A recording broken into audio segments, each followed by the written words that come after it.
আলাইকুম আমার প্রিয় আপু এবং ভাইয়ারা, আপনারা সবাই কেমন আছেন? আশা করি সবাই ভালো আছেন আল্লাহর রহমতে এবং আপনাদের দোয়ায় আমিও ভালো আছি। সবাই আমার জন্য দোয়া করবেন। আমার পুরো ভিডিওটা দেখার আমন্ত্রণ রইল। এই সিমেন্টের টবগুলো যে দেখছেন, এইগুলো সব আমি বানাইছি, আমার হাতে বানানো। আমি সব নিজে বানাইছি সিমেন্ট দিয়ে। একটা বানিয়েছে, এটা দেন টাইলস লাগাই দিচ্ছে। আর এই জায়গায় আছে দুইটা মালটা গাছ আমার মা দিছিল, আর একটা গোলাপ ফুল গাছ। এইগুলো সব এই টবে লাগাই দেবো। আর এইগুলা টবে থেকে আগলা করছি শিপা গাইটা, নতুন মাটি দিয়ে লাগাই দেবো, নাহলে দেন গাছের কি অবস্থা হয়েছে। সে পর্যন্ত আমার সাথেই থাকেন। আমার পুরো ভিডিওটা প্লিজ আপনারা দেখেন। আর যদি কোনো জায়গায় একটু ভালো লাগে কমেন্টে জানাবেন, আর যদি কোনো ভুল হয় সেটা আপনারা ক্ষমার দৃষ্টিতে দেখবেন। আর ওই যে ক্যারেটগুলা ফলের এগুলোর মধ্যে আমি মাটি টাটি সার দিয়ে রাখছি। এইগুলোর মধ্যে রসুন পেঁয়াজ যা পাই লাগাবো, দেখতে থাকেন। সব গাছগুলো এই যে শিপা কাইটা নিলাম, এটা মালটা গাছ, এটা গোলাপ গাছ, শিপাগুলা কাইটা নিলাম। দেন কত শিপা হয়েছে, গাছগুলার কী অবস্থা। শিপার জন্য গাছগুলা বাড়ে নেই। সব কিছু কাইটা নিছি, লাগাই দিই। সব কটাই কাটছি, এই যে এটাও কেটে নিছি। আর সব টবগুলোর মধ্যে অল্প করে চাপাতি দিই, চাপাতি দিলে ভালো হয়।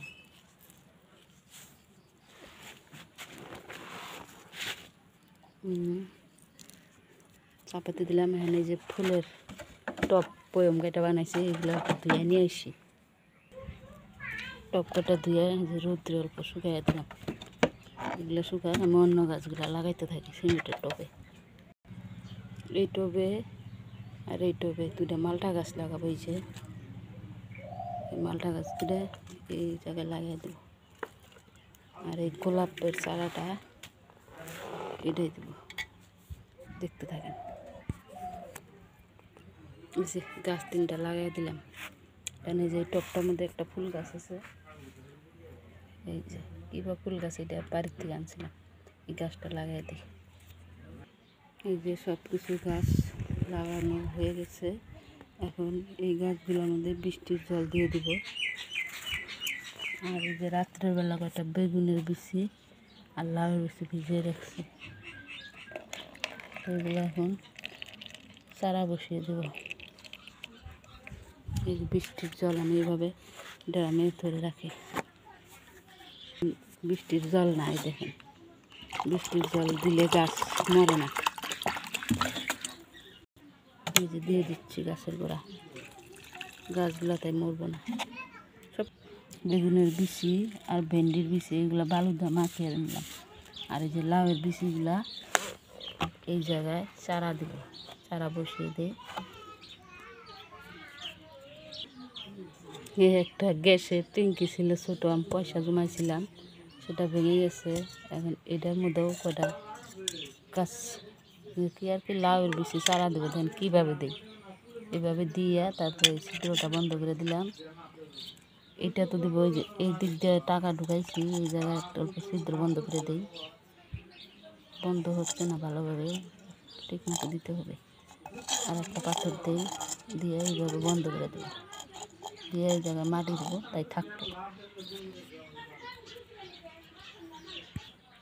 মাটি দিয়ে দিলাম। এখন এই জায়গায় লাউয়ের বিচি দিয়ে দেবো, এই জায়গায় 4টা দেবো আর এটার মধ্যে 3টে দেবো। এখন এর মধ্যে এই যে বেগুনের চারা কটা বালুতে মিশাইছি, দিয়ে দিলাম।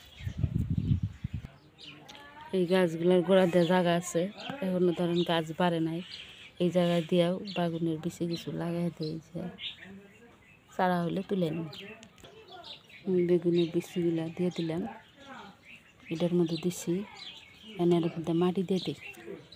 এখন বাকি রইল এই ভেন্ডি গাছগুলা, এইগুলা এই টবে আর এই টবে দিয়ে দিই। এই যে সব কিছু লাগাইলাম, লাগানো শেষ। এখন এই উঠানটা অল্প পরিষ্কার করে নিই। উঠানটা পরিষ্কার করে নিয়ে তারপরে ঘরে যাবো, ঘরে কটা চাল যাবো।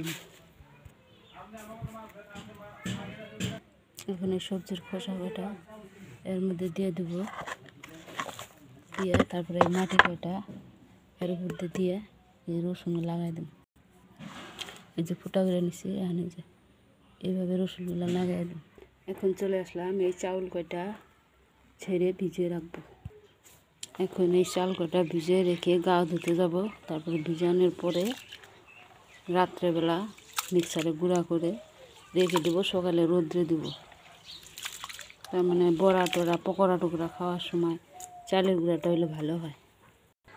চালটা ধুয়ে নিলাম, তারপরে এই যে কলসি বালতি এইসব জল দিয়ে ভরে নিলাম।